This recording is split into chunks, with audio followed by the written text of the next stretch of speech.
What is like the definition of infinity? Well, it used to be that was the maximum any number could ever be. It never could be reached.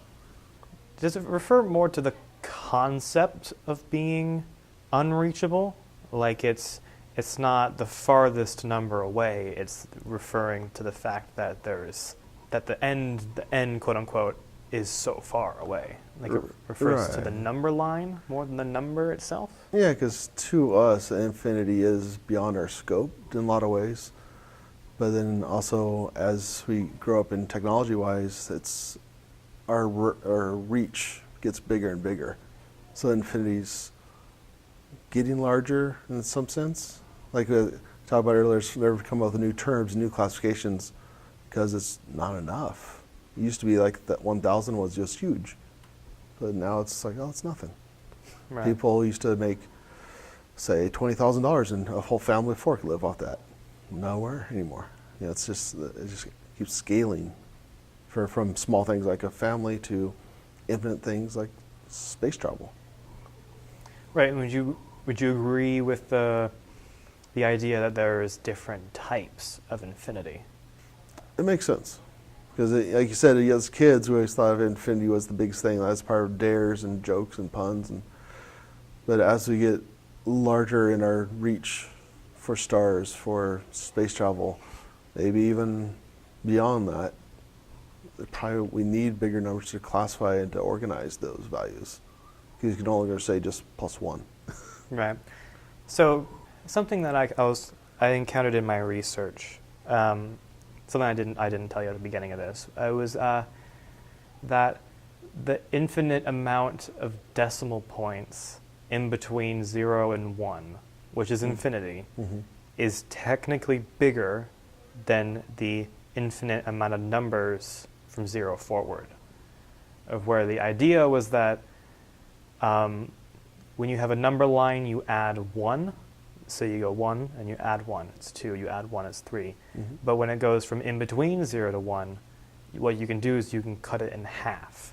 Right. And then you continually cut each segment into half, and you would get more and more each time you cut it in half. And it would just, each step would just be more.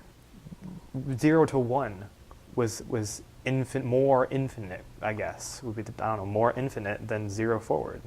I don't know, that just seemed weird to me. You have like infinity that is enormous. Like 0 forward, it's gigantic. If you had 0 forward in miles, you wouldn't stop. You go that way, you won't stop going that way. Right. But when you have like the 0 to 1 infinity, you have infinity condensed, into a certain space. Like the running a race, start stopping at each half, you can fit into like a room.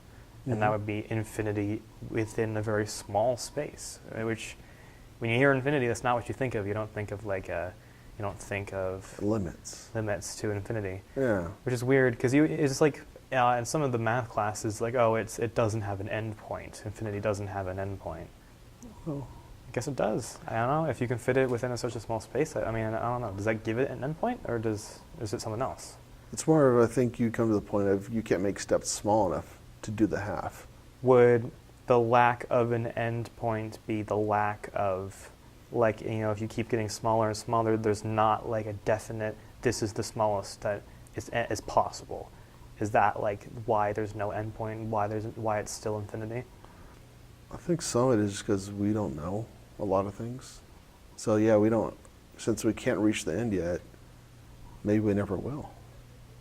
So maybe that's one of those perpetually chasing the actual endpoint. Maybe we'll change different classifications of infinities or different categories, and that might just push that infinite reach further, because now, okay, great, now we can do another half step, but we still can't reach that next half step, because it's still even smaller than we could ever do.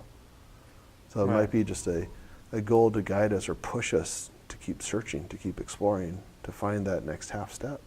So it kind of sounds like, using this term kind of I don't think is as accurate, but like breaking infinity.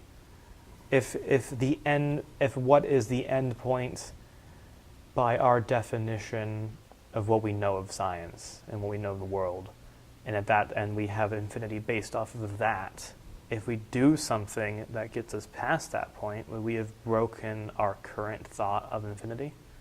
I can see it's very possible. And then there'll be obviously a new version, like you're talking about the next category of infinity. Because it's always, as we go through decades, centuries, we're finding new infinities.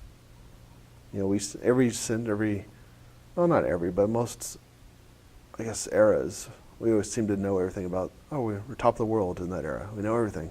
Mm-hmm. And then we look back at some, like even 20 years ago, like how could they not think of this for, like, say, cell phones these days? And it probably wasn't even their thought process when they started making computers. Right. So I was always thinking, like, our new affinities, we might break them or progress them, but there's always going to be a new era that we figure out more than we ever could have before, whether it's due to technology or just our own philosophies, maybe. So this was a question I was kind of thinking of.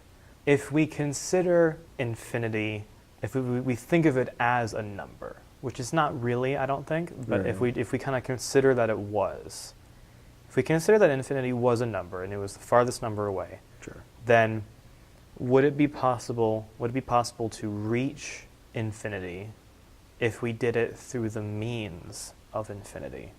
And we go 1, 2, 3, 4, we count it up. Mm-hmm. We said one number each second. If we did it for an infinite amount of seconds, will we have counted to infinity? To that form of infinity, yeah. Because you just counted, you spent an infinite amount of time to count towards an infinite number, but then all you've really done is you counted to some number. You've maybe reached the infinite because your lifespan might be done, or the computer broke down, or whatever was counting. But if you had like some like magical computer that did it, Sure. was able to count up, like was able to count forever, like infinitely long, would it have reached infinity, or would it never be able to? Probably, at least what infinity kind of really, I believe, is I don't think you ever would. It's like there's like computers and people constantly working on just the number pi. And they keep trying to figure out what is the next number in the digit, in the line. And they've yet to finish that. And that people work on for, 50-something years, or longer. Okay, pi. Like I think it was an infinite amount of digits past the decimal point. Yeah. So I was thinking, like, if you had a magical pencil and you had a magical paper, and the paper was infinitely long, and you kept writing, would it be that the paper, by definition, would have to have no end as well to write out pi? Right. Right? Because it never ends. Never ends. Yeah. And it's kind of hard to get your head around. Yeah. It's like you cannot reach this. Well, I mean, with some weird math maybe, but like not kind of in any kind of physical scenario.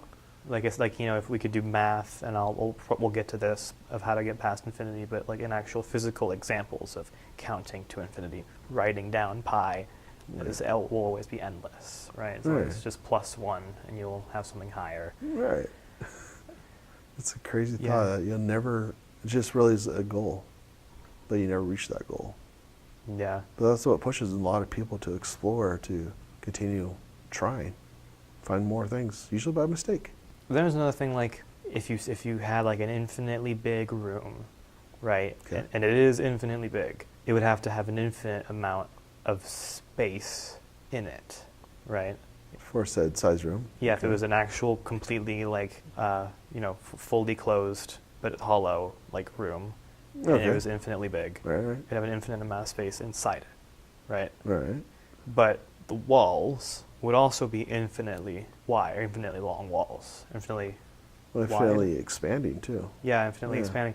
Would it mean that the walls of the room are equal to the air inside the room? You're talking about the volume of the air inside the room? Yeah, the volume of the air inside the room. Yeah, technically that would have to continue to expand as well, otherwise it'd drop so low. Well, I meant not like oxygen, but like just the area in like Oh, the just volume area of there. just, Oh, the room. whatever Oh, okay. happens to be inside it, even if it's nothing. But Right. like the volume of stuff inside, would that amount be equal to the walls? Or bigger. So would that be the thing where it is another case of different infinities being different sizes, of where you have the infinite amount of wall, and then you have the infinite amount of space inside, but the space inside by like the, I don't know, geometry has to be bigger. Right, just based off what we currently know, which obviously could change, keeps changing, that we currently understand, like if you got the surface area or the perimeter around a cube or your infinite cube, will usually be smaller than the infinite area inside. Because the surface area is just the 6 different sides added up together, whereas the piece inside you're actually doing cubic. So it's like infinity cubed instead of just infinity. Right. Yeah. Or 3 times infinity, yeah. That makes me think of how the universe is expanding. How currently the galaxies are still shooting away. Right. They're still racing away. So our known universe is still continuously expanding to basically our infinity. What is the universe, like the definition of the universe? And based off of that definition of the universe, does the universe have an edge that the definition is supposed to explain? Is that like if you define the universe as matter, Sure.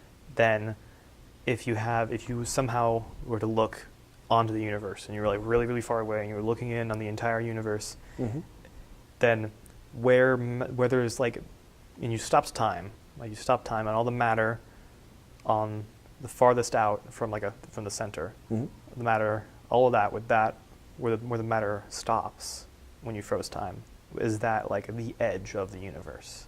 As far as I see it, yeah. Okay. Yeah, because that's the farthest things to reach, whether it's particles or whatnot. Something's shot out so far. And particles will continue to shoot out until they degrade.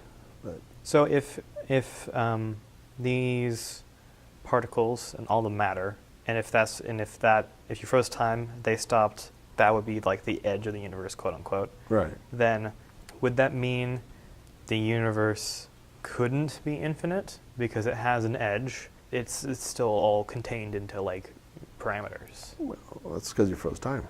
At any single point, it would. Well, actually, no. That's an interesting thought. Because I guess if you're not freezing time, then it is still +1, technically, kind of. Yeah, you're still adding So that it's- one. You're still pushing the boundaries. So it's still kind of like infinite, but it's like it's an active infinite of where you can actually see the +1 happening. Right, But it's like you're on the edge of the universe watching it. Like you can only go as far as the edge and say a spaceship or something. You can't go past, for whatever reason. So you're just moving as fast as it expands. Right. So I guess the only way to like know if the universe isn't infinite would be if it on its own stopped, right? Right. And then that would be okay. Well, it stopped. It's definitely finite. It's not +1 anymore. It's not infinite. Right. But since it isn't, currently, it's infinite. But it might not be. So that's the fun part. Is a lot of people think that it's expanding now, but they think someday it's going to stop expanding and start shrinking back down. The universe is infinite because we've yet to have a counterexample that it isn't. That's true. As far as we know. But what we know keeps changing. But I'm actually quite surprised we came across that kind of mostly on accident. I would say. Yeah, we did. But like I said, a lot of discoveries are accidental. Yeah.